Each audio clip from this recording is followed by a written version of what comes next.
Enregistrement. Je crois que c'est bon. Et hop.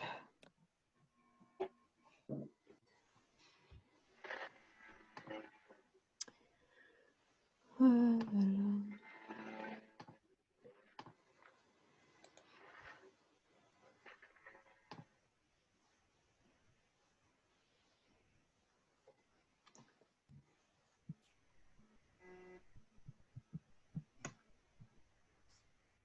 C'est en cours. D'accord. Tu me dis quand ça commence? Ouais.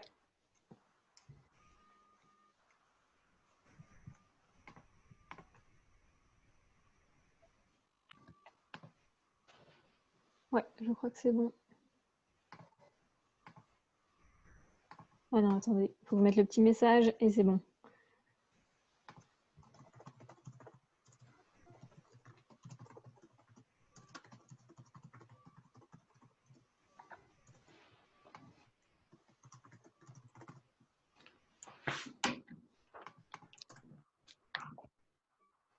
Hop.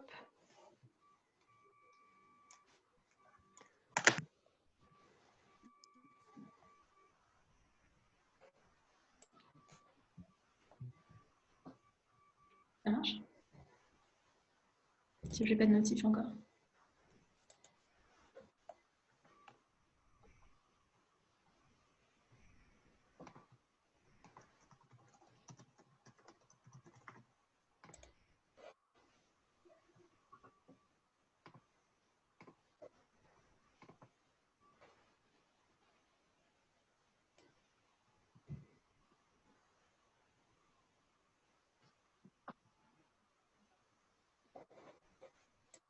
Je n'arrive pas à voir. Si, c'est bon, ça a marché. C'est bon, c'est bon. Ok. On peut y aller, je pense. D'accord. Donc, bienvenue à tous pour ce Facebook Live sur le thème des inégalités climatiques et environnementales avec les associations Notre Affaire à tous, le CRID et ATD Carmonde. Donc, je suis Julie de Notre Affaire à tous.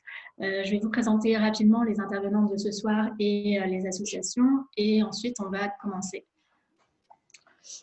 Donc, ce soir, on a Valentin Prélat du CRID, donc, le CRID qui est le Centre de recherche sur le développement, qui a un axe de travail spécifique sur les migrations environnementales à travers des recherches et de la documentation et qui participe activement à tout le mouvement climat sur les marches et les mobilisations.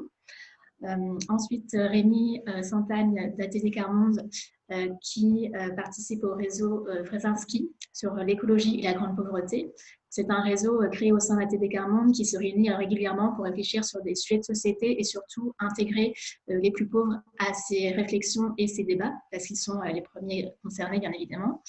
Et Clotilde Baudouin de Notre Affaire à tous, donc l'association pour la justice climatique, qui coordonne le groupe de travail sur les inégalités climatiques et environnementales. Donc, dans ce groupe de travail, il y a la revue de presse Impact, à laquelle vous pouvez vous abonner, qui sort tous les mois et qui est une revue de presse sur les impacts des dérèglements climatiques et environnementaux en France. Il y a aussi un travail avec le GIEC, les journalistes d'investigation sur le climat, qui publient régulièrement des articles sur ces impacts, participer à une enquête universitaire dans les villes du Sud qui s'appelle Vivre les fournaises urbaines, enquête dans 5 villes du Sud qui a été coordonnée par Guillaume Saburel. Vous retrouverez toutes ces informations sur nos sites internet et nous vous mettrons les liens sur la page Facebook de l'événement à la fin de cette vidéo. Et tout de suite, je laisse la parole à Valentin Ducrid pour introduire ce sujet des inégalités climatiques et environnementales. Bonsoir à tous et merci à celles et ceux qui nous suivent. L'enjeu de ce webinaire et ce qui nous a un petit peu poussé la volonté de travailler conjointement entre le CRID, Notre Affaire à tous et ATD Carmonde sur ce sujet, c'est qu'on constate, que ce soit dans les médias, j'ai envie de dire généralistes, dans les discours politiques, mais aussi dans les productions culturelles, que les personnes en situation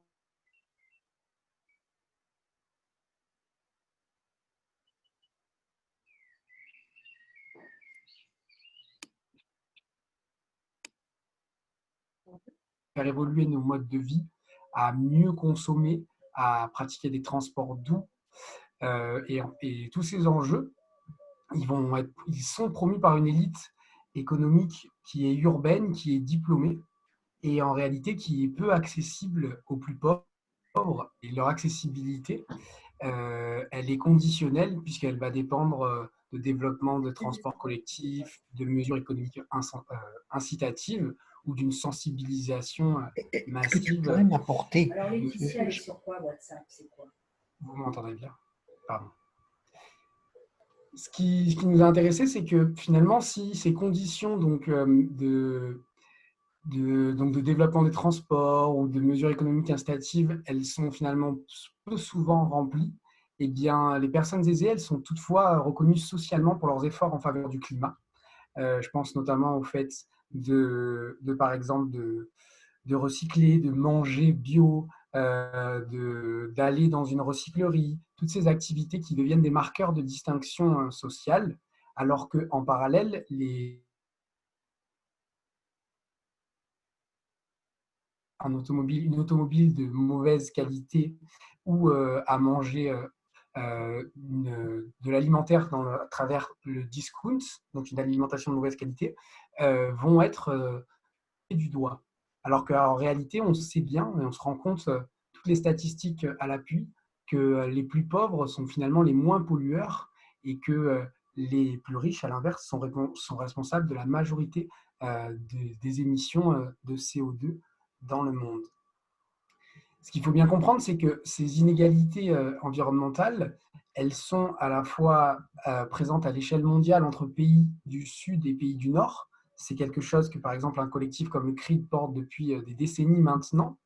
Mais au-delà de ces inégalités entre pays du Nord et pays du Sud, ce qui est intéressant à constater, c'est que c'est aussi au sein d'un même pays et qu'on se rend compte qu'on n'est pas touché de la même manière par une catastrophe naturelle, notamment en fonction de son statut social, par exemple.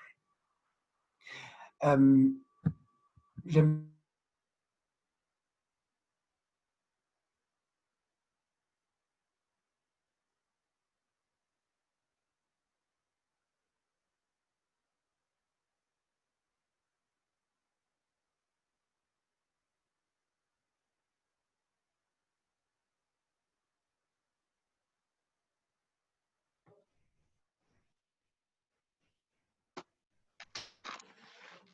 Mm.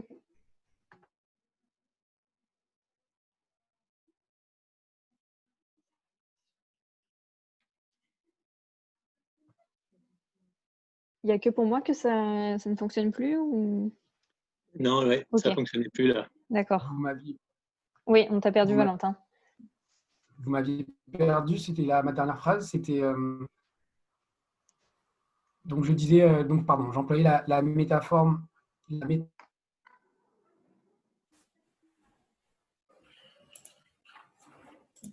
la même manière du réchauffement climatique et que les différents groupes sociaux ne sont pas touchés également de la même manière. Et enfin, pour conclure cette introduction, je vais revenir sur un fait qui nous questionne, je pense, tous en tant qu'organisation de solidarité internationale et organisation écologique. C'est que si les plus précaires et les plus pauvres sont les premiers touchés, c'est finalement celles et ceux que l'on voit le moins dans le mouvement climat.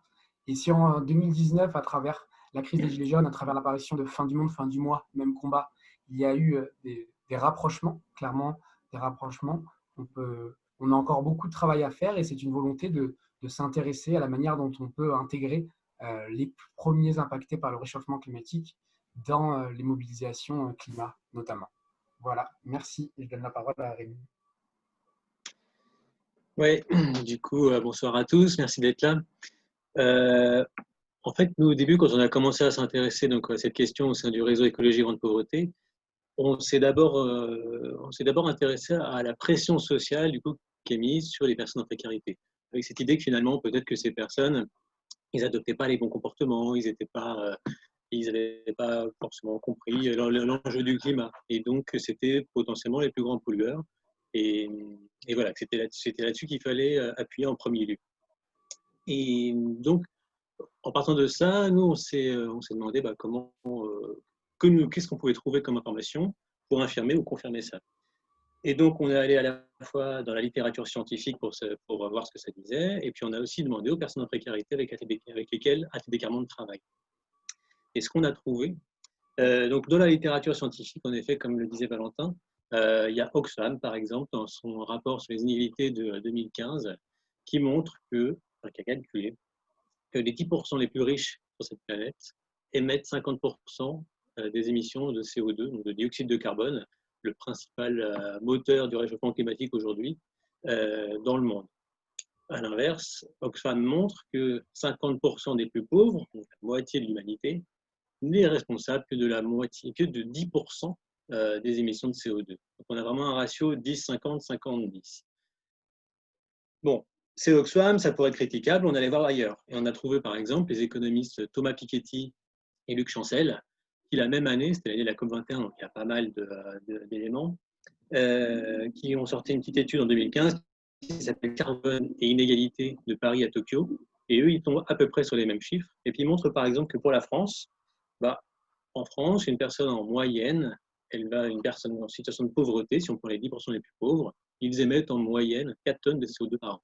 Si on regarde les 10% les plus riches, ils émettent 31 tonnes de CO2 par an. Et là, clairement, donc, on a un rapport de 1 à 8 quasiment. Et donc, non, les personnes en précarité ne sont pas les plus gros pollueurs. La raison à ça, elle est assez facile en fait. Principalement l'avion, les déplacements en avion. Ça va être aussi l'habitat. Plus on est aisé financièrement et plus on va avoir une maison assez grande, importante. Donc, il va falloir chauffer cette maison.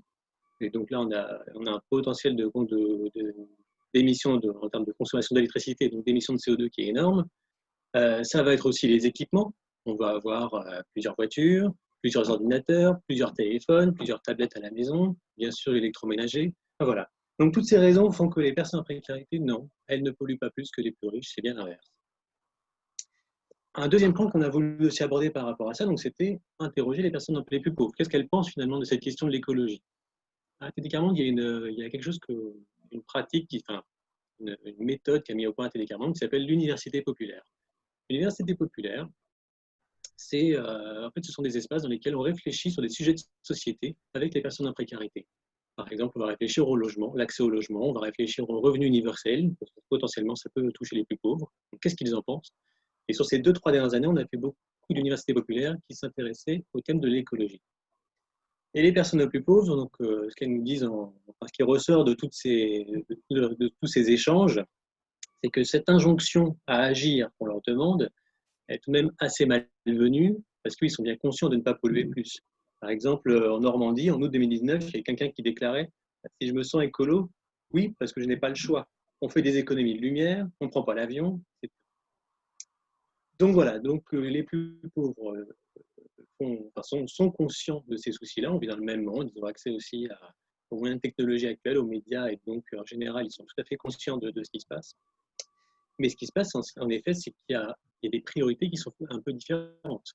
Et là, il y a d'autres personnes qui nous ont dit, par exemple, une autre personne elle nous a dit « J'ai beaucoup trop de choses à gérer à côté de ça pour pouvoir m'intéresser vraiment à ce problème d'écologie. » Encore une autre qui disait pareil, pour trier, pour faire attention à manger sainement, de cultiver des tomates sur un balcon, il faut quand même avoir une certaine liberté d'esprit d'organiser sa vie.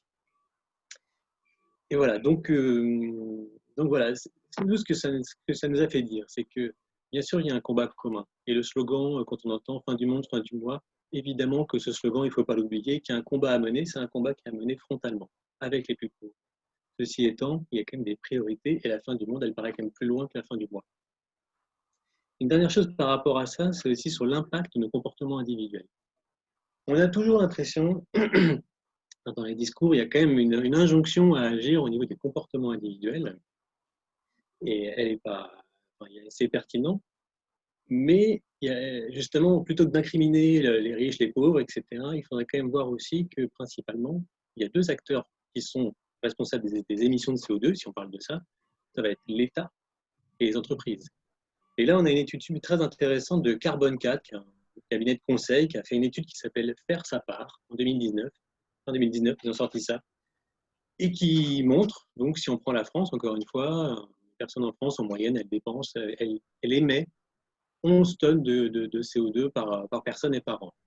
C'est-à-dire que vous prenez l'ensemble des émissions de CO2 en France, vous le divisez par le nombre d'habitants, et vous tombez sur 11 tonnes chacun. Bon. Et ce que dit cette étude, c'est que même si on avait un comportement héroïque par rapport au climat, c'est-à-dire ne plus prendre l'avion, manger, enfin consommer local, de la nourriture ou des objets, faire du vélo plutôt que prendre sa voiture, enfin, tout ce que vous pouvez mettre en place pour être 100% écolo, malheureusement, il ne pourrait jamais que baisser ses émissions que de 1/3. Parce que le reste, eh ben, c'est l'État et les entreprises qui en sont responsables. Et ce n'est pas une raison du coup pour se décharger sur l'État et les entreprises en disant c'est pas notre faute. L'État, c'est nous, on vote pour un gouvernement, on a les moyens de faire pression sur nos États. Et de même, les entreprises, on a aussi les moyens, en tant que salarié ou en tant que personne de la société civile, de faire pression. Et ça, c'est une pression du coup qu'il faut mettre avec les personnes les plus pauvres. Mais je vous en parlerai mieux à la fin dans la dernière partie du webinaire. Et là, je vais redonner la parole à Clotilde et Valentin sur une autre injustice qui est faite aux plus pauvres. Est-ce que je juste faire une transition pour dire que n'hésitez pas à mettre vos commentaires sur le Facebook, on y répondra à la fin de la discussion. Merci. Merci Rémi pour cette première partie qui permet de bien faire la transition sur finalement c'est quoi une inégalité environnementale. Je vous propose qu'on commence par quelques éléments de définition et puis ensuite qu'on prenne vraiment des exemples pour étayer ce que ça peut être. Dans un ouvrage qui fait un peu la synthèse de toutes les productions universitaires sur les définitions des inégalités environnementales, donc un ouvrage de Piolle en 2018.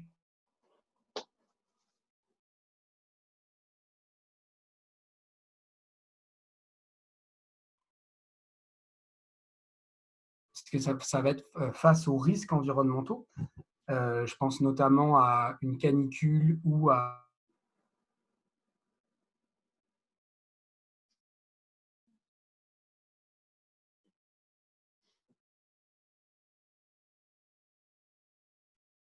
environnementale. Je pense notamment des accès à des paysages ou à des espaces verts. On se rend compte qu'en fonction de son mode de vie, on n'a pas tous le même accès et de son groupe social.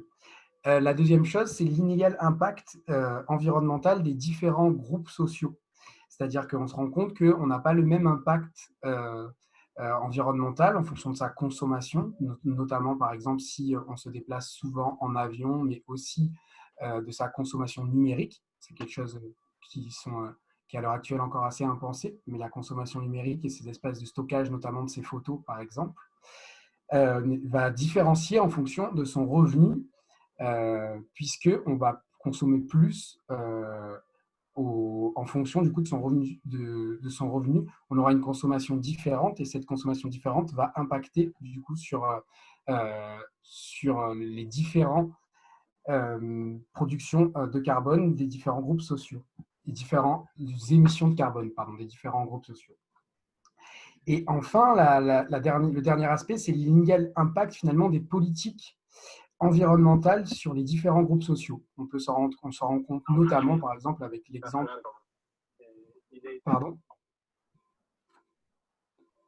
L'exemple fort, c'était l'an dernier à travers la taxe carbone, où on se rend compte que ce sont les plus précaires et les plus pauvres qui vont du coup payer le prix d'une politique, d'une taxe fiscale qui est censée derrière permettre de développer des politiques environnementales.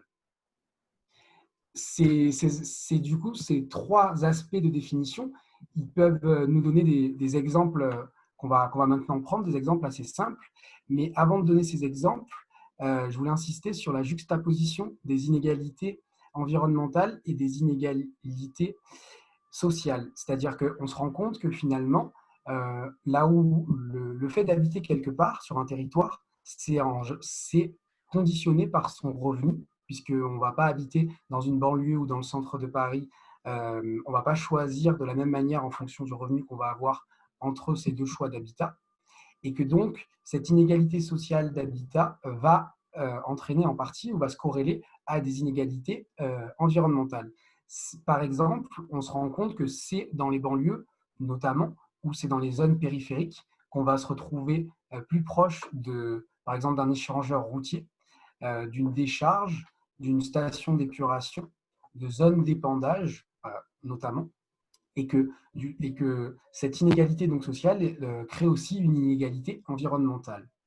De la même manière, on se retrouve plus vulnérable face aux risques climatiques parce qu'on se rend compte que les personnes vivant dans des zones inondables, dans des zones sismiques, ce sont en général derrière du foncier qui va coûter moins cher à l'achat que sur des zones, entre guillemets, sécurisées. Et ce qui est important aussi de voir, c'est qu'en cas de catastrophe, les coûts de réparation seront également plus élevés pour ces catégories sociales inférieures, ce qui va de fait créer une inégalité de plus et une corrélation entre l'inégalité sociale et l'inégalité environnementale. On se rend compte également que ce sont dans ces territoires-là et c'est les personnes les plus précaires qui vont avoir des habitats mal isolés, donc ça va les soumettre à des épisodes, par exemple, caniculeux ou des hivers très froids de manière plus importante.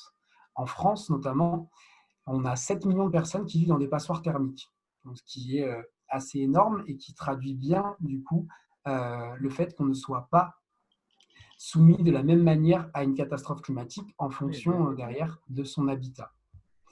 Si, hors du territoire français, on peut penser à l'exemple d'Haïti, notamment, donc le tremblement de terre désastreux de 2010, où on a eu 1,5 million de personnes qui se sont retrouvées sans logement après ce tremblement de terre. Or, ces personnes habitaient déjà initialement dans des bidonvilles et donc disposaient de ressources économiques et sociales très faibles.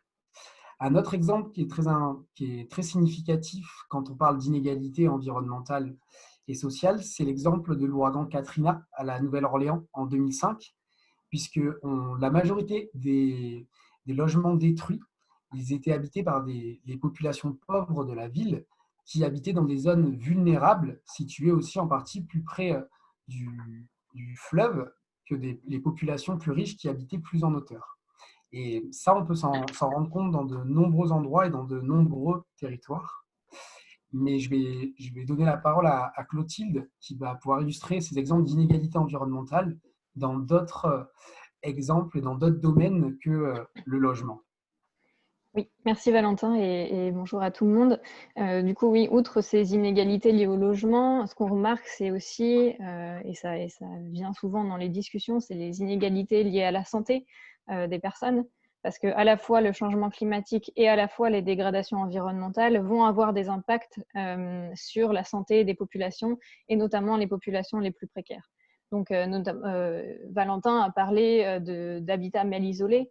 Donc, par exemple, dans ce cas-là, si des personnes habitent dans des passoires thermiques, comme on appelle ça, généralement, ces personnes vont être plus à même de développer des maladies, notamment respiratoires, dues soit au froid, soit au chaud, donc dues au manque d'isolement des logements.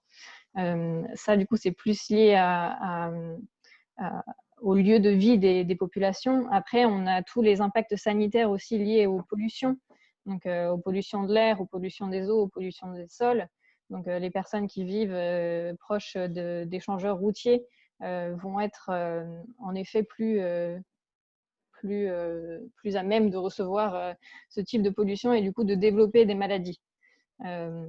Après, on peut citer d'autres exemples sanitaires, notamment dans le cadre de catastrophes naturelles où des maladies vont se diffuser plus facilement que qu'en temps normal. Donc après des tsunamis, par exemple.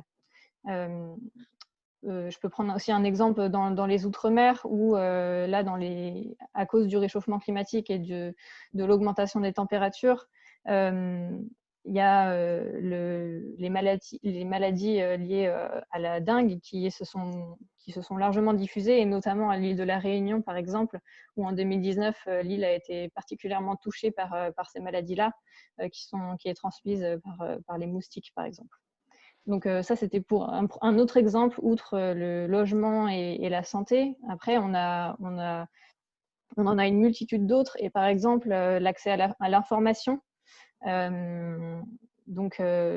Parce qu'on remarque que s'informer sur le climat, c'est encore beaucoup réservé aux plus avantagés, et qu'il y a une réelle désinformation, notamment du monde politique. Tout le monde n'a pas accès à ce type d'information et à la possibilité d'aller se renseigner soi-même non plus. Il y a aussi une inégalité liée à l'accompagnement face aux risques et à l'interpellation des pouvoirs publics. Sur ce dernier point, d'ailleurs, je peux prendre un exemple un peu concret de la rocade L2 à Marseille au moment de sa construction. En fait, c'est une rocade qui traverse Marseille d'est au nord. Et en fait, 60% de cette rocade-là est enterrée sur la partie est, mais pas sur la partie nord. Alors que la partie nord est la partie de la ville la plus pauvre. Et du coup, on remarque en fait qu'il y a eu une manque d'informations données aux populations vivant dans ces territoires-là, qui auraient pu donner leur avis et du coup éviter toutes sortes de pollutions à la fois sonores et atmosphériques. Donc ça, c'était des exemples assez généraux. Après, on remarque aussi qu'en fonction des territoires au sein même d'un pays, il y a les impacts physiques sont très très différents d'une région à l'autre. Donc si on prend l'exemple de la France, les habitants des Outre-mer, par exemple, sont particulièrement confrontés aux effets du changement climatique. Et c'est pas juste ça, c'est à la fois confronté aux effets du changement climatique, tout en étant très vulnérable et en étant un territoire où il y a un niveau élevé de pauvreté. Donc, ils sont à la fois plus exposés et plus sensibles, avec une moindre capacité d'adaptation et de résilience si jamais il y a des catastrophes naturelles, par exemple. En France, évidemment, il y a d'autres territoires qui sont touchés par le changement climatique. On est un territoire qui est assez diversifié et du coup, on a notamment les littoraux, donc le Nord-Pas-de-Calais, la Provence, la Corse, le littoral aquitain, ou encore les zones inondables. On pense souvent à l'Aude ou au Var qui subissent des inondations assez fréquemment. Et du coup, dans ces populations, dans ces territoires-là sont plus impactés que certains autres territoires en France. Et c'est pareil à l'échelle mondiale, mais je ne me pencherai pas trop sur cette question-là et on pourra y revenir plus tard si vous le souhaitez. Et je voudrais juste finir sur un dernier exemple de ces inégalités en fonction des métiers que les gens exercent. Et je vais essayer de nommer 3 catégories de métiers qui seront particulièrement impactés par le réchauffement climatique et notamment la hausse des températures, du coup, qui sont l'agriculture, parce qu'il va y avoir forcément une atteinte à l'activité des personnes qui travaillent la terre. Il va y avoir une baisse des rendements et de la production. L'industrie aussi, on y pense peut-être moins, mais il y aura des risques de mortalité qui vont être accrus pendant ces périodes de forte chaleur, parce qu'il y a des procédés de travail qui sont plus dangereux que d'autres et qui dégagent de la chaleur en plus de la chaleur extérieure. Donc, par exemple, tout ce qui est fonderie, four de boulanger, ce genre de métier. Et enfin, un dernier exemple, c'est peut-être dans le secteur du bâtiment où, pareil, pendant les périodes de forte chaleur, les métiers en extérieur, donc dans la construction et le bâtiment, vont subir, en fait, imaginons un été à 50 degrés, ça semble impensable de travailler en extérieur. On l'a vu l'été dernier avec les grosses canicules qu'on a subies, on voyait des gens travailler en extérieur et ça semble... Enfin, ça aussi nécessite certainement une évolution de notre droit du travail, mais c'est peut-être une autre question. Mais bref, du coup, voilà, je voulais revenir sur ces exemples particuliers et maintenant je vais redonner la parole à Valentin pour peut-être parler de l'émergence en fait de ce concept de justice environnementale dans le monde et en France.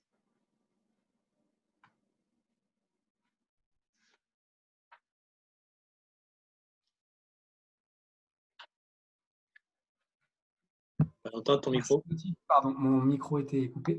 Je disais, ces exemples d'inégalités environnementales, elles ont donné lieu à travers le monde à des interprétations différentes et donc derrière, elles se sont traduites par des jurisprudences différentes et des juridictions différentes. Mais il y a une définition assez large donc, de l'Agence britannique de l'environnement qui parle finalement de 3 types de justice environnementale, donc qui font écho aux multiples types d'inégalités environnementales que l'on a pu citer précédemment. Mais c'est vraiment la justice distributive, donc à réfléchir à comment les mots, donc ça veut dire les pollutions, mais aussi les biens, comme je disais, les espaces verts ou les paysages ou les parcs naturels, sont ou pourraient être répartis de manière égale entre les différents groupes sociaux. Ensuite, c'est la justice procédurale. C'est comme tu disais tout à l'heure, tu prenais l'exemple du non-recours entre guillemets, des catégories sociales pauvres des quartiers nord de Marseille à la justice, de leur non-capacité de mobilisation pour faire recours au droit et pour permettre le recouvrement de l'autoroute. Donc ça va être cette justice procédurale, et c'est aussi en même temps, c'est la méconnaissance du coup par exemple, la méconnaissance juridique de la construction d'un autoroute ou d'un échangeur routier. On va méconnaître le projet et du coup, on aura peu de ressources pour pouvoir s'y opposer. Ça, c'est valable dans beaucoup d'exemples, et on voit bien tout de suite, notamment, je pense, par exemple, au cas, et on peut le voir, de construction d'échangeurs routiers dans le nord-est parisien.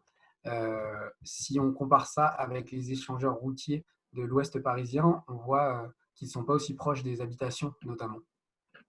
Et enfin, du coup, le dernier type de justice large, c'est vraiment la justice en termes de politique publique, c'est-à-dire comment on fait en sorte que les politiques publiques environnementales influencent les groupes sociaux de manière équitable pour ne pas tomber, comme j'ai pu le dire précédemment, dans typiquement le mauvais exemple de la taxe carbone de l'automne 2018. Ce contexte et ces définitions donc larges de justice environnementale, elles ont une histoire très particulière aux États-Unis. Aux États-Unis, la définition plus réduite et simple qu'on en fait, mais c'est vraiment, on parle de l'inégalité dans l'exposition aux risques environnementaux, donc la pollution, les déchets, l'inondation, mais, et c'est clairement stipulé, c'est la mise à l'écart des minorités raciales dans la conception et la mise en œuvre des politiques environnementales. C'est ça, cette partie-là, elle est assez importante. Je pense que Clotilde pourra la détailler, parce que les États-Unis, contrairement à la France, ont un système du coup de quotas, pas de quotas, mais pardon, les minorités raciales sont prises en compte dans les statistiques, et donc ça permet, en termes de politique publique, aussi d'autres résultats, et c'est d'autres manières aussi pour ces groupes sociaux de se faire entendre.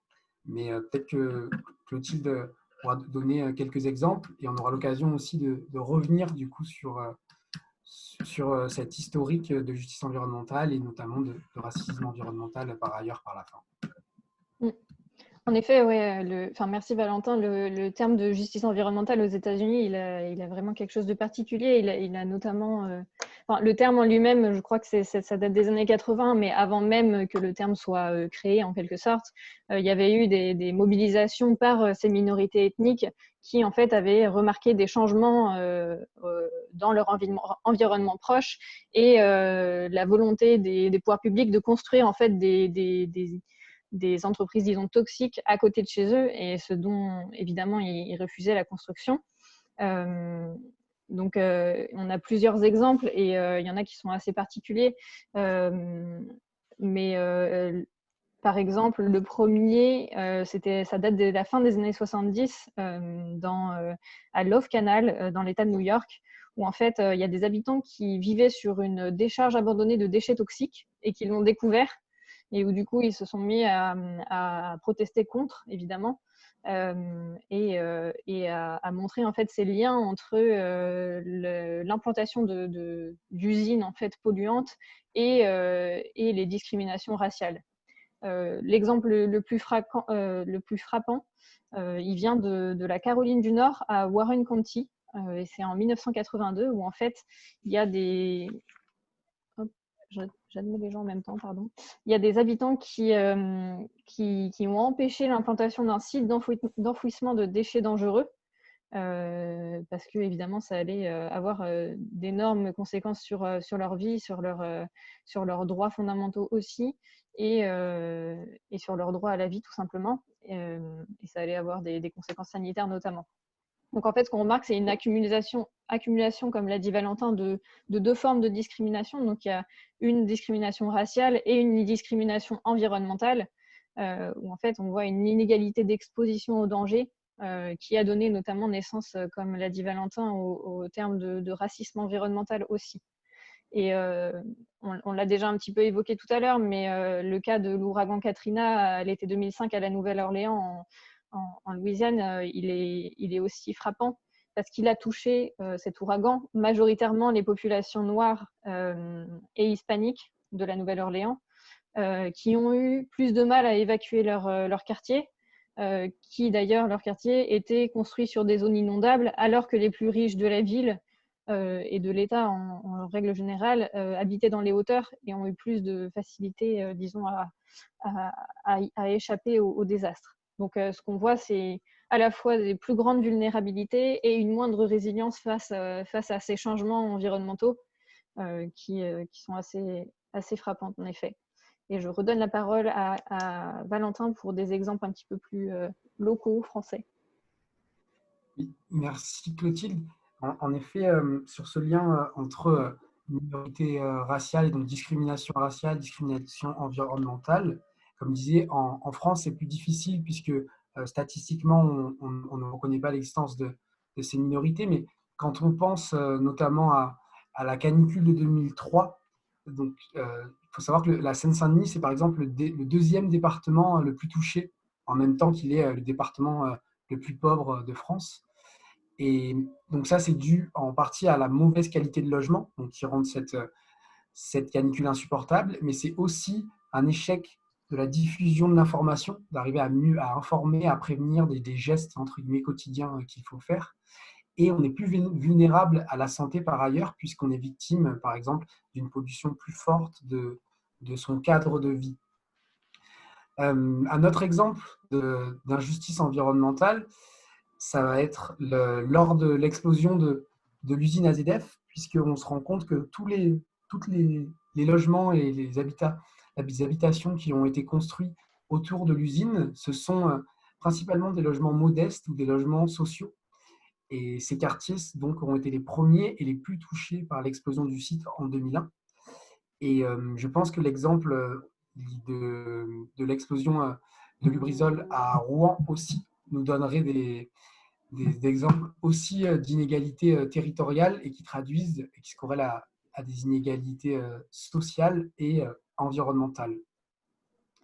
Comme je disais, c'est important de faire cette distinction entre vraiment une approche anglo-saxonne, puisqu'il y a vraiment une approche anglo-saxonne des minorités ethniques, une approche entre guillemets française et plus universaliste. Mais ce qui est important, c'est de retenir ce concept en partie de racisme environnemental. Il est important pour des organisations du mouvement climat, puisqu'on sait que pour mobiliser largement, c'est avant tout sur des questions d'injustice qu'on arrive à créer de fortes mobilisations et un fort sentiment d'appartenance. Ces questions d'inégalité environnementale, elles peuvent permettre de rejoindre et de rallier au mouvement climat de nombreuses autres organisations et collectifs pour qui les questions écologiques, comme on peut les poser à l'heure actuelle, pourraient sembler un petit peu décalées avec leurs problèmes du quotidien. Or, quand on traite les questions d'inégalité environnementale au regard des inégalités écologiques et des inégalités, au regard des inégalités sociales, on se rend compte qu'il y a de nombreux liens qui apparaissent fortement. Et du coup, peut-être pour appuyer ce que le droit pourrait faire et ce que devraient faire les droits fondamentaux donc dans la lutte contre le changement climatique et contre les inégalités environnementales, je vais redonner la parole à Clotilde. Oui, merci. Donc oui, en effet, pour nous, donc à notre affaire à tous, mais aussi pour ATD Quart Monde et le CRID, s'appuyer sur les droits fondamentaux en fait, dans la lutte contre le changement climatique, ça nous semble essentiel. Parce qu'en fait, la justice environnementale, elle part du principe que les individus, ils ne sont pas égaux face aux dégradations de l'environnement, qu'il y a des effets négatifs qui touchent plus certaines personnes que d'autres et que ces conséquences viennent directement de l'activité humaine. Et donc, ce qui semble caractériser ces inégalités, c'est une exposition particulière aux dangers et qui porte atteinte, en fait, ces dangers aux droits fondamentaux des plus précaires, Donc, on n'a pas forcément cité les personnes qui sont les plus touchées par ces dégradations environnementales et ce changement climatique, mais c'est souvent du coup les minorités ethniques, les personnes âgées, les femmes, les enfants. Et donc, qu'il s'agisse de leur santé, de leur confort, de leur vie, tout simplement, c'est ces personnes-là qui subissent le plus ces atteintes. Et d'ailleurs, pour ATD Quart Monde, l'approche centrée sur les droits, elle est primordiale parce que les personnes en situation de précarité, ils ont des droits, comme tout le monde, donc à la santé, à l'éducation, à un environnement sain, comme tout le monde, mais qui leur sont souvent niés. Et ce qu'on a remarqué, nous, c'est que du coup, ces droits qui leur sont niés, ils leur sont surtout niés, enfin souvent en tout cas, dans l'élaboration des politiques publiques environnementales, qui sont censées du coup améliorer et nous mener vers une transition écologique, mais qui du coup impactent les droits sociaux de beaucoup de personnes. Donc ces politiques environnementales, elles favorisent en fait des atteintes aux droits. Et en fait, pourquoi? C'est parce qu'il y a encore une séparation trop grande dans l'élaboration de ces politiques publiques. D'un côté, on pense les inégalités sociales et comment lutter contre celles-ci, et d'un côté, on pense le domaine environnemental. Et encore trop peu souvent, on pense les deux ensemble, et c'est ce qui pose problème dans l'élaboration de ces politiques publiques. Et du coup, il y a des exemples assez récents que je peux citer ici, et notamment l'interdiction de certaines vieilles voitures en ville qui pénalisent en fait surtout les individus qui sont les plus défavorisés et qui vont pas avoir l'argent ou les moyens de s'acheter un nouveau véhicule. Ça, c'était un exemple tout simple. On a aussi l'exemple du projet du Grand Paris, qui souhaite du coup faire de la métropole parisienne une métropole où il y a de plus en plus de transports en commun, donc élargir les transports en commun jusque dans les banlieues, augmenter les lignes de RER jusque dans les banlieues. Donc c'est très louable comme initiative du côté environnemental. Mais d'un autre côté, en fait, avec du coup cette nouvelle attractivité pour les territoires qui sont un peu lointains, on va remarquer plus d'attractivité et du coup une certaine gentrification qui va faire augmenter les loyers. Du coup, c'est cette politique environnementale où en fait on veut implanter de nouveaux transports en commun, elle est en effet très bien, mais du coup sans penser, enfin elle est élaborée sans penser à ces répercussions que ça aura sur les personnes qui vont directement en subir des conséquences. Et enfin, le dernier exemple, et qui est le plus récent, c'est celui de la taxe carbone, du coup, qui a été mise en place en 2014 et relevée progressivement jusqu'à l'automne 2018, jusqu'à ce qu'il y ait les manifestations des Gilets jaunes. Et en fait, cette taxe carbone a été pensée sans penser aux revenus des plus précaires. Et pour un petit chiffre, en fait, 10% les plus pauvres en France payent proportionnellement à leurs revenus 2,7 fois plus de taxes carbone que 10% les plus riches. Et ce chiffre-là, il a été trouvé dans un rapport qui a été fait notamment par ATD Quart Monde, mais aussi par le réseau Action Climat, Oxfam et la Fondation Abbé Pierre, si je ne me trompe pas, qui s'appelle Plaidoyer pour un budget vert et juste, et en fait, dans lequel ils élaborent des propositions pour en fait faire des politiques environnementales en prenant en compte les revenus des personnes les plus impactées. Donc pour nous, vraiment, ces droits fondamentaux, s'appuyer sur le discours des droits fondamentaux, il est essentiel, à la fois dans les politiques publiques, mais aussi dans d'autres domaines. En fait, la réduction des inégalités dans les politiques publiques environnementales, ce discours-là, il est nécessaire parce que l'un ne va pas sans l'autre, comme j'ai déjà dit. Et en effet, si je peux revenir peut-être sur les droits fondamentaux impactés par la crise climatique et les dégradations environnementales, et pas juste par l'élaboration des politiques publiques, bien sûr. En fait, il y a différentes conséquences du changement climatique qui impliquent des menaces sur les droits fondamentaux. Donc, par exemple, quand on subit une perte de terres agricoles, une perte de littoral, quand des logements sont détruits, que nos revenus en fait ne cessent de diminuer parce qu'on a un métier qui, par exemple, on est agriculteur et on perd des revenus parce que il y en a de plus en plus de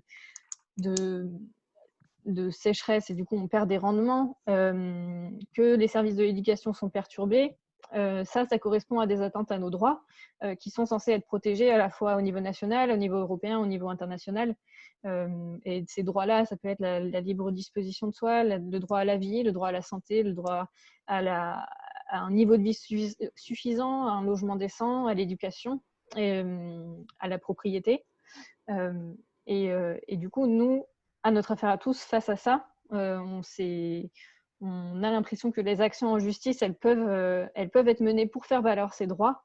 Et du coup, on accompagne et on porte diverses actions en justice qui traitent des droits fondamentaux en leur sein. Un exemple assez intéressant, c'est l'action en justice qui s'appelle le People's Climate Case, qui a été lancée en 2018, où en fait 10 familles européennes et une de Fidji et une du Kenya, ainsi qu'une association de jeunesse autochtone, ont porté une action en justice contre l'Union européenne pour manque d'ambition climatique à l'horizon 2030 et menace à ses droits fondamentaux. Donc en fait, les familles plaignantes montraient que l'inaction de l'Union européenne avait des conséquences directes sur la vie des familles plaignantes. Donc pour peut-être aller un petit peu plus loin, ces plaignants, c'était des agriculteurs, des forestiers, des éleveurs, des apiculteurs, donc qui vont forcément subir en fait des changements environnementaux qui seront assez conséquents et qui devront peut-être certainement changer de métier ou alors déménager si c'est possible. Enfin, c'est quand même des changements de vie qui sont pas qui doivent être réfléchis quand même. C'est pas rien. Et par exemple, le plaignant français, lui, il a perdu 44% de ses revenus liés à la production de lavande en 10 ans. Même s'il ne fait pas partie des plus précaires de ces plaignants-là, c'est quand même assez marquant comme phénomène. Après, parmi les plaignants, il y a aussi une association de jeunesse autochtone, du coup, comme je l'ai dit, qui est en Suède. Et en fait, eux, ils dépendent directement de notre point de vue, de notre relation à la nature. Et du coup, si leur environnement autour d'eux est détérioré, ça va avoir des impacts directs sur leur droit à la vie. Donc voilà, je pense que cet exemple, il était assez intéressant parce que dans cette action en justice, il mobilise un peu, il mobilise les droits fondamentaux qui sont censés être respectés par les États de l'Union européenne et qui vont de pair avec une politique de lutte contre le changement climatique. Donc je pense que c'est assez essentiel de rappeler que chacun est légitime en fait dans la lutte environnementale et comme on touche aux droits fondamentaux, on touche à l'individu même, et en fait c'est l'individu qu'il faut recentrer au sein des débats. En fait, c'est à eux et qu'il faut penser en même temps qu'on pense à la protection de la nature. Donc pour nous, en fait, les principes d'égalité, de solidarité, de respect des droits fondamentaux, ils sont à la base de la justice sociale. Et en fait, comme ils sont à la base de la justice sociale, mais ils sont aussi à la base de la justice climatique, qui est en lien avec la protection de nos droits fondamentaux. Nos droits humains, en fait, intègrent le droit à un environnement sain. Et du coup, il faut penser à ça quand on élabore des politiques environnementales. Je laisse la parole du coup à Rémi parce que je me suis fait un petit peu longue, mais Rémi, du coup, je te laisse finir sur la parole en fait des plus pauvres et ce qu'on peut apprendre d'eux dans la lutte contre le changement climatique. Oui. Ok. Alors en effet, on va essayer de finir vers 19h afin ensuite d'entamer un moment de réponse aux différentes questions qui ont été posées en live. Alors du coup, en effet, pourquoi et comment s'appuyer sur l'expérience des plus pauvres pour bâtir une société écologique? Pour commencer, en fait, je voudrais déjà rappeler qu'est-ce que c'est aujourd'hui une personne en précarité. Une personne pauvre en France, on considère que la définition officielle, c'est une personne qui touche moins de 1 000 € par mois, c'est-à-dire 60% du revenu médian environ. Et donc voilà, donc c'est une base économique qui fait consensus et sur laquelle on s'appuie. Donc on sait qu'il y a 9 millions de personnes en France, 14% de la population, qui touchent moins que ce seuil-là, que c'est 1 000 € par mois. À TDK Monde, on aime bien rappeler que la pauvreté, ça peut se définir aussi de différentes manières, et notamment la pauvreté, c'est un combat. Un combat parce que quand on dispose de si peu de ressources économiques, bien sûr, eh ben, il va falloir qu'on s'adapte à un environnement qui est contraint, à des privations, et donc par rapport à ça, c'est un combat. Et c'est un combat qui nous permet, en fait, qui permet aux personnes en précarité de développer un certain nombre de savoirs, une expertise. Et en fait, cette expertise, ce savoir, elle est toujours niée, ou en tout cas ignorée dans la société. Et c'est un des gros travaux d'ATD d'essayer de montrer que oui, ces personnes-là, au-delà du bagage académique ou professionnel ou d'autres choses qu'on puisse avoir, eh ben, il y a un bagage personnel qu'on porte et qui peut servir à la société. Pour ce qui nous concerne, par exemple, je vais aller dans deux directions par rapport à ça. La première direction, c'est les pratiques inspirantes. Par exemple, la réparation, le recyclage. Quand on a moins de ressources, évidemment que l'injonction de notre société de consommation qui dit tu achètes, tu jettes, tu rachètes, ça ne marche pas comme ça. Et donc, cette habitude de recycler, de réparer, ben, c'est quand même une pratique qui s'est beaucoup développée, enfin, qui se développe tout le temps dans les milieux précarité. Et un exemple par rapport à ça, c'est les chiffonniers, les bifins, comme on disait. C'est un métier, je connais les 60, donc des personnes qui récupéraient les matériaux, les vêtements, donc les chiffres, le bois, l'aluminium, etc. C'est typiquement de l'économie informelle et ça se fait encore dans un tas de pays. Et ça, enfin, ce métier-là, il a disparu dans les années 60. Il y a Emmaüs, finalement, qui l'a fait vivre, qui a perduré cette activité-là avec ses centres Emmaüs. Mais il a fallu attendre les années 90 pour que le tri, le recyclage, reprenne une note positive. Et là, ce que je veux dire, c'est vraiment le regard qu'on portait sur le recyclage, ce genre de choses, qui était pratiqué donc, en partie par les plus pauvres, n'était pas digne d'intérêt jusqu'à présent. Et aujourd'hui, on voit fleurir des ressourceries, des recycleries, et où on redécouvre en effet l'intérêt et le plaisir potentiel de réparer ces objets plutôt que de les mettre à la benne. Voilà, un exemple de pratique. Une autre pratique intéressante, c'est le glanage. Le glanage, donc cette pratique, ça date de l'Antiquité, on en trouve des traces jusque-là, qui consiste à aller récupérer ce que les moissonneurs ont laissé dans les champs. Par extension, c'est devenu du coup d'aller chercher sur les marchés des invendus à la fin du marché, donc de récupérer les invendus. Et puis par extension, c'était d'aller récupérer dans les poubelles des supermarchés ce qui était considéré comme impropre à la consommation. Bon. Le glanage, encore récemment, là, en novembre 2019, dans une université populaire dont je vous parlais tout à l'heure, il y a une personne qui nous disait, dans mon entourage, les personnes qui n'ont pas les moyens vont dans la nature ramasser les châtaignes et les mûres. Voilà. Et cette pratique-là, aujourd'hui, on voit qu'il y a des militants anti-gaspillage qui l'endossent à 100% et qui assument complètement d'aller dans les poubelles des supermarchés ou faire du glanage à la fin des marchés. Parce que pour eux, c'est une aberration, évidemment, d'avoir une société de consommation, une société productiviste qui nous déverse des surplus énormes et des déchets monstrueux.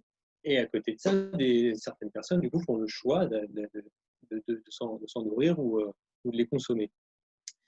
Je n'appelle pas évidemment à ce que toutes les sociétés en viennent au glanage. En revanche, ce qui est intéressant, c'est ce lien entre sobriété subie et sobriété choisie. Et comment aujourd'hui, le regard qu'on pouvait porter à un moment sur le glanage, où typiquement c'était les pauvres qui pratiquaient cette activité, les indigents, comme on disait au Moyen-Âge, et aujourd'hui, elle revient et elle est tout à fait considérée.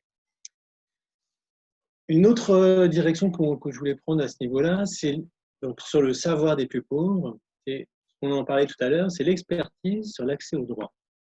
Les personnes en précarité, évidemment que l'accès au logement, l'accès à la santé, l'accès à l'éducation, comme je disais, c'est un combat. Et elles voient très bien les freins qu'il y a aujourd'hui dans notre société et les limites de notre modèle. Et ces limites-là, on passerait à côté, si demain on veut construire une société écologique, on passerait à côté et on reproduirait sans doute les mêmes erreurs si on n'arrivait pas à intégrer le savoir des personnes en précarité de ce qu'elles vivent aujourd'hui, de cet accès au droit qui est entravé. Donc, je passe un peu parce que l'heure tourne, mais voilà, en tout cas, là, il y a vraiment quelque chose à chercher dans le dialogue avec les plus exclus aujourd'hui de notre société pour pouvoir les inclure dans la société de demain. Comment on fait? Alors, plusieurs pistes. La première, elle est connue, c'est la démocratie participative. Donc, vous savez, c'est tout un ensemble de moyens qui sont mis à disposition par les collectivités locales ou par l'État pour permettre aux citoyens de s'exprimer et de participer à la vie politique de manière plus continue que seulement d'aller voter une fois par an pour différentes élections. Un bel exemple qu'on a par rapport au sujet qui nous intéresse, l'écologie, c'est la Convention citoyenne pour le climat, mise en place à la suite des Gilets jaunes début 2019 par notre gouvernement et qui a comme mission de réfléchir au climat, et là qui a commencé à réfléchir fin 2019 et qui a poursuivi début 2020. Alors, on peut penser ce qu'on veut de cette assemblée, elle arrive bien tard, est-ce qu'on a besoin de ses conclusions? Ce n'est pas notre débat aujourd'hui. Ce qui est intéressant, c'est qu'on a 150 citoyens tirés au sort, qui sont représentatifs de la société française. Je disais tout à l'heure, il y a 14% de pauvres en France. Dans cette assemblée, il y a des gens qui, en effet, et ATD parmi d'autres a veillé à ça,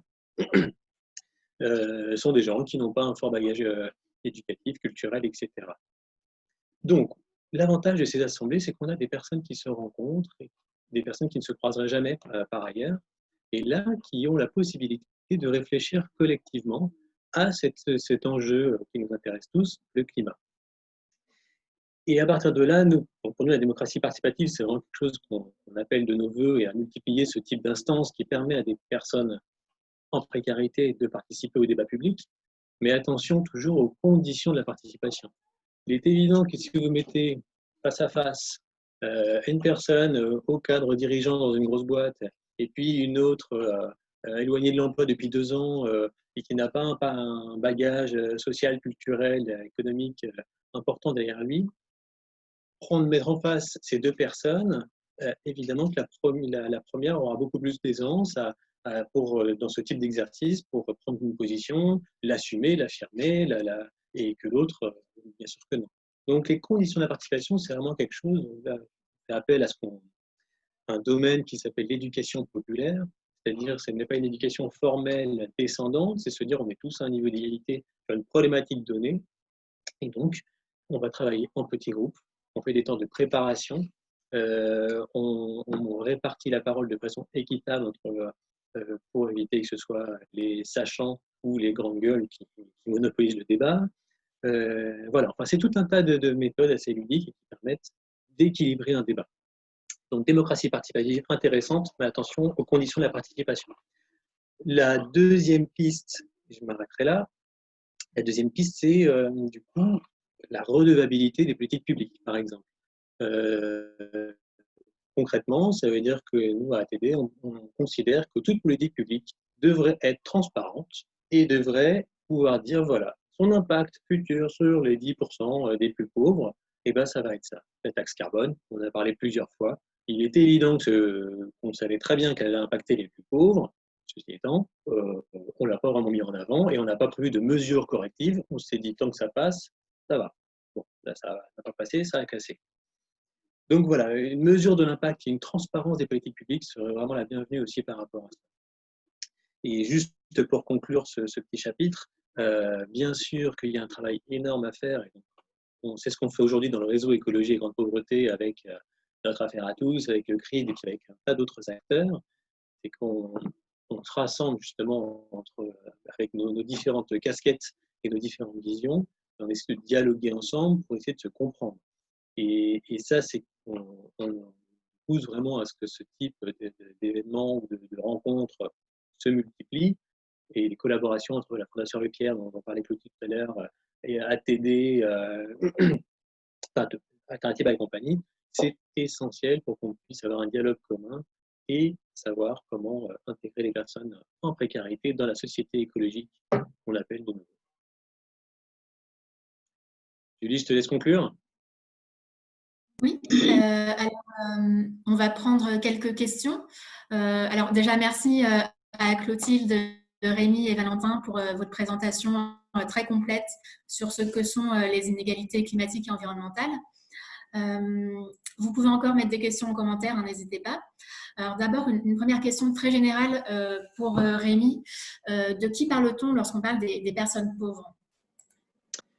Alors donc, comme je le disais, les personnes pauvres en France, c'est 9 millions de personnes, une population française qui doit faire 65 millions, je pense, de personnes.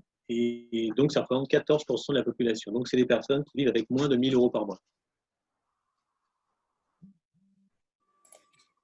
D'accord. Puis vous pouvez trouver plus d'informations sur cette définition sur le site d'ATD Quart Monde. Ensuite, une deuxième question. Selon vous, est-ce que le niveau de richesse est corrélé à la capacité d'adaptation et à la résilience face au changement climatique? Par exemple, on observe au Bangladesh de nombreux projets locaux de résilience de communautés et d'adaptation au territoire. Par exemple, la diversification de l'agriculture, la construction d'abris ou la reforestation. Ça, c'est une remarque, je ne sais pas lequel de vous souhaitez répondre. Peut-être Oui, Valentin. peut-être quelques éléments, enfin, ce serait une manière de répondre. Je pense que sans volonté publique forte et sans politique publique conséquente, non, on peut pas dire que malheureusement, le niveau de richesse des sociétés leur permettra d'être plus résilientes.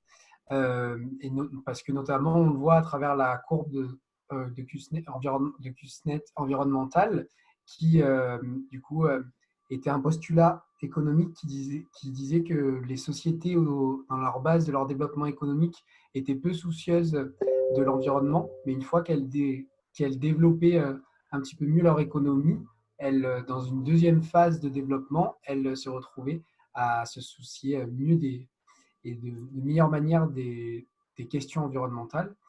Et en fait, on constate que c'est invalidé puisque les pays qui sont maintenant plus que développés, je fais exprès d'employer ce terme avec des guillemets, continuent à être les premiers pollueurs, notamment parce que si on peut voir des différences de pollution, notamment sur les pollutions visuelles, on se rend compte qu'il y a toutes les pollutions entre guillemets plus cachées qui restent très très fortes dans les pays riches, et aussi que toute la consommation de ces pays, même si elle n'est pas forcément produite sur place, elle va être produite du coup dans d'autres pays.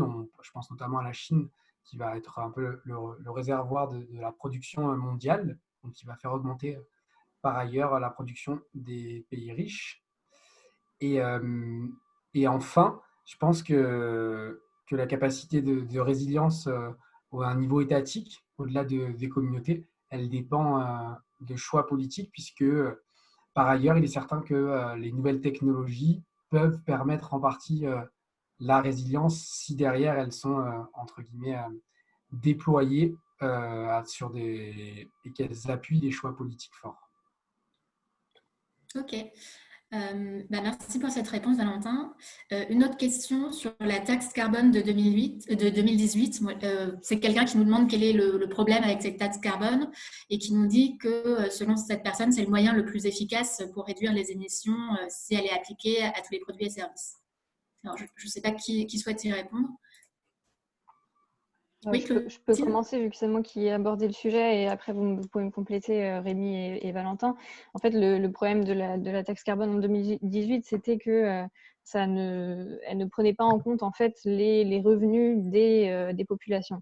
Donc imaginons les 14% les plus pauvres de la société, comme disait Rémi, qui gagnent 1 000 € par mois. En fait, la taxe n'était pas déduite en fonction de ce qu'il gagnait, mais en fonction d'un calcul autre qui du coup les impactait leur mode de vie et leur vie quotidienne. Comme je crois que j'ai dit un chiffre tout à l'heure, mais je peux peut-être le répéter, ça vient du rapport que je citais, que 10% des plus pauvres en France paient proportionnellement à leurs revenus 2,7 fois plus de taxes carbone que les 10% les plus riches. Et du coup, on voit qu'il y a quand même un petit problème et du coup, ça vient impacter en fait leur vie même. Et en fait, ils finissent les mois très difficilement. Et il me semble, mais je pense que tu peux me confirmer, Rémi, que dans cette même étude, donc plaidoyer pour un budget vert et juste, il y a un calcul un peu idéal de ce qu'aurait pu être la taxe carbone en fonction des revenus des gens et ce qu'aurait pu payer un foyer qui gagne X euros par mois si ça avait été équitable. Oui, c'est sûr que je conseille la lecture de cette étude et bon, tu as répondu en partie, Clotilde. Hein, le fait est que, comme toute taxe qu'on appelle proportionnelle, donc en effet, si vous mettez 100 € d'essence dans votre réservoir et que vous gagnez un SMIC, ça n'a évidemment pas le même impact que quand vous gagnez 4 SMIC. Cette taxe carbone, donc là en effet, ça s'applique notamment sur le pétrole, donc l'essence. Et ce qui se passe en 2018 aussi, c'est qu'il y a eu les prix du pétrole ont augmenté. Et jusqu'à présent, elle était relativement inaperçue.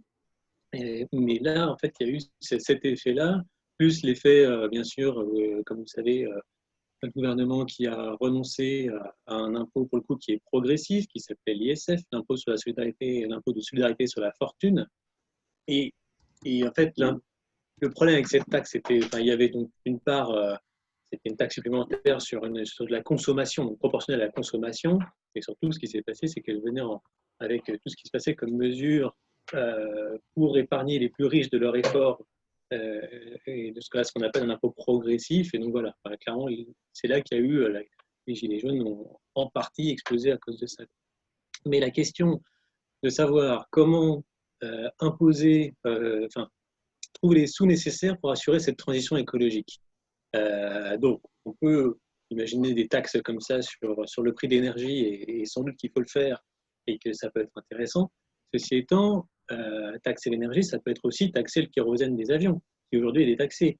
Ça peut être taxer le transport routier en général pour le bâtiment, ça va être détaxé, ça peut être taxé.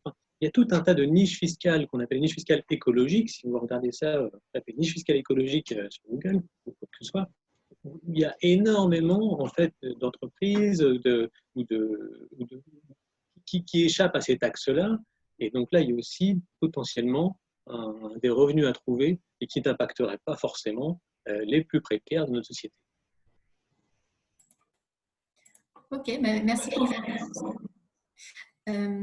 Alors, plusieurs questions ensuite sur le droit auxquelles tu pourras répondre, Clotilde. La première, bon, vous avez déjà en partie répondu, mais donc comment légiférer sans que ce soit les plus pauvres qui en pâtissent? Et la deuxième, comment réussir à faire valoir devant un juge un raisonnement écologique, c'est-à-dire comment est-ce que les juges peuvent adopter un nouveau raisonnement qui prenne en compte ces questions d'inégalité climatique et environnementale. Du coup, je vais essayer de répondre à la deuxième. Comment faire en sorte que le juge ait un raisonnement écologique? Du coup, ça passe par de nouvelles actions en justice, en fait. Et nous, à notre affaire à tous, on a ces actions-là qui sont nouvelles dans le droit français pour montrer, en fait, l'inaction de nos dirigeants et l'inaction des multinationales aussi, et dans lesquelles, en fait, on montre que cette inaction climatique de l'État français, donc là je parle de l'affaire du siècle, elle a des répercussions ici et maintenant sur les populations les plus précaires et elle a des impacts sur le territoire français de manière générale. Du coup, ces nouvelles actions en justice, elles peuvent en fait créer des jurisprudences qui ensuite pourront être remobilisées. De telles actions en justice pourront être refaites ou faites d'une autre manière, mais par d'autres acteurs, et en fait se multiplier sur le territoire français pour que les citoyens puissent faire valoir leurs droits fondamentaux.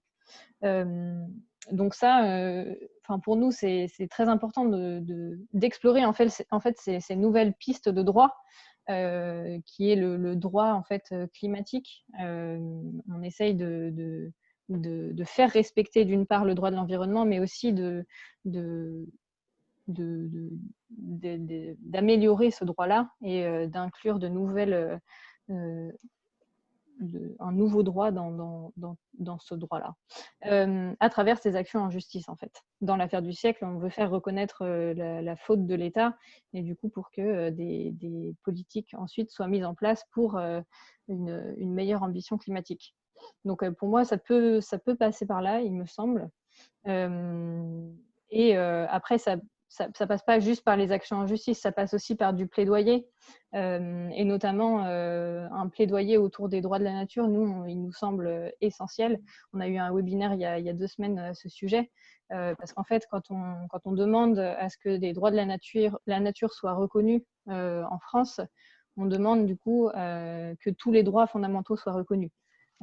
Parce qu'on se dit que quand les droits de la nature seront reconnus, tous les droits de tous les écosystèmes seront reconnus, et du coup, ça inclut les droits fondamentaux. Donc, ce plaidoyer, pour nous, il est très, très important, et ça peut faire évoluer les lois. Alors, ça tombe bien que tu parles des droits de la nature, parce qu'on avait une question sur ce sujet, justement, d'une personne qui nous demandait si insister sur les droits humains, ce n'était pas une vision anthropocentrée du droit. Et comment on fait pour concilier ces deux aspects, à la fois les besoins humains et les besoins des autres éléments naturels? On rentre dans le débat juridique. Du coup, comme je viens de dire, les droits de la nature, ils permettent de tout imbriquer en quelque sorte. Oui, en effet, là, dans notre propos, on a surtout parlé de droits fondamentaux humains, mais c'est parce qu'en fait, on parle de ça parce que les droits de la nature aujourd'hui en France, en fait, ils ne sont pas reconnus. Aucune entité vivante n'a de personnalité juridique, et du coup, dans le droit en tant que tel, dans les actions en justice qu'on peut porter, dans les droits que les citoyens ils peuvent faire valoir, ils ne peuvent pas faire valoir un droit de la nature, ou par exemple le droit, la personnalité juridique de l'entité du fleuve Loire, par exemple, et du coup de tous les écosystèmes qui évoluent autour de cette entité. Ça, c'est pas possible aujourd'hui en droit français, même si ça l'est dans d'autres pays du monde. Mais je vous conseille vraiment d'aller écouter le webinaire d'il y a 2 semaines sur les droits de la nature, et vous en apprendrez beaucoup.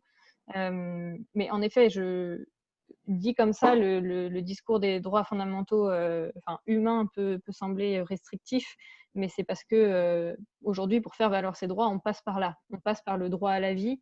Après, dedans, il y a le droit à un environnement sain qui n'est pas juste le droit lié à... Enfin, si, c'est lié directement à l'humain quand même. Mais oui, donc pour nous, en effet, ça ne s'arrête pas là. En tout cas, on fait un plaidoyer pour ces droits de la nature-là, et on n'est pas restreint à cette seule vision anthropocentrée, bien au contraire. C'est même dans notre ADN, en tout cas. Je ne sais pas ce qu'en pensent Rémi et Valentin, s'ils veulent rebondir ou pas, mais en tout cas, c'était une très bonne question.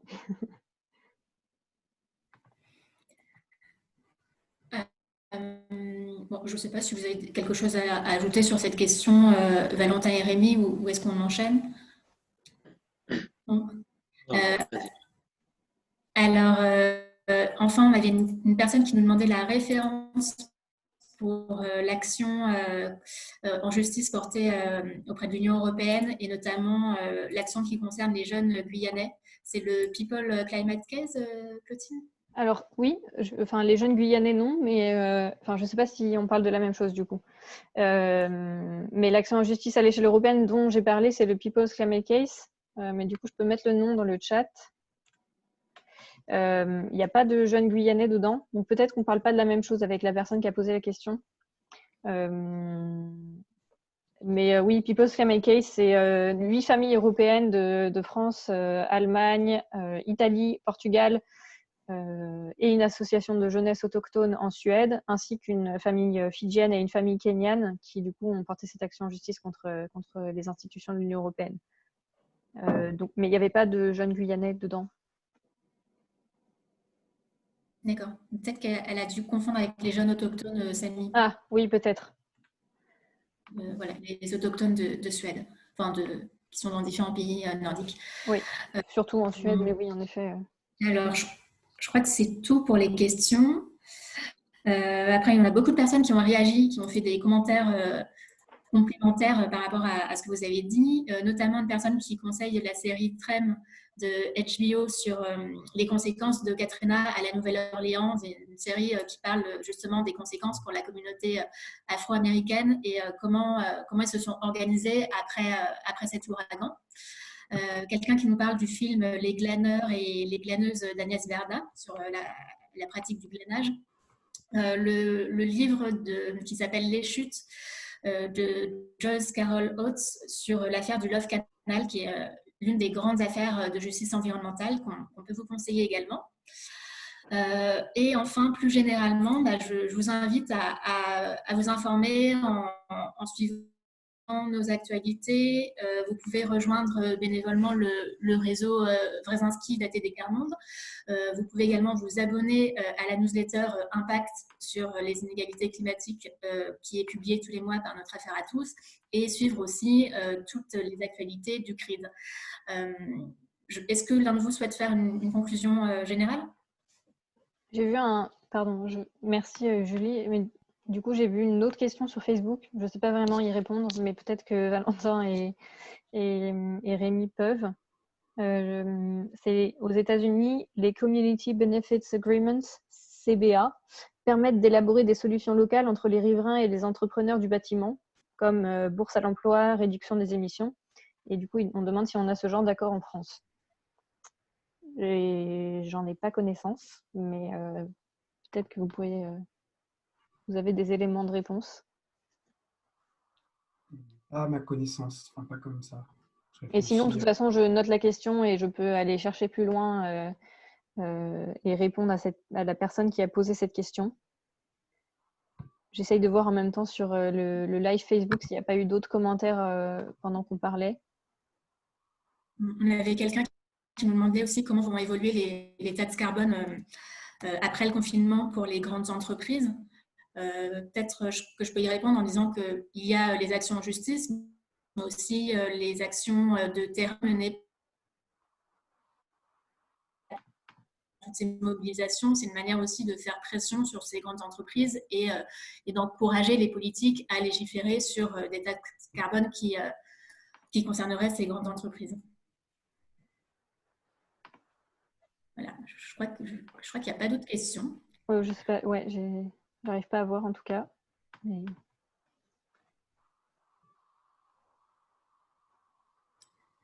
Bon, merci à tous pour votre participation à cette conférence filmée qui sera disponible sur nos pages Facebook, que vous pourrez visionner à nouveau plus tard. Et on vous mettra en commentaire sur l'événement Facebook toutes les références qu'on a citées, les références bibliographiques. Et on vous dit à bientôt. On aura d'autres webinaires prévus sur la page Notre Affaire à tous dans les prochaines semaines et on espère vous revoir nombreux. Merci. Merci. Oui. Et la semaine prochaine, ce sera un webinaire, du coup, si je peux préciser, sur comment lutter contre les projets imposés et polluants partout sur le territoire. Donc, on parlera de justice climatique locale. N'hésitez pas, c'est sur notre Facebook. Merci beaucoup à Valentin et Rémi d'avoir accepté notre invitation, en tout cas. Merci à vous beaucoup. Bonne soirée. À bientôt. Salut.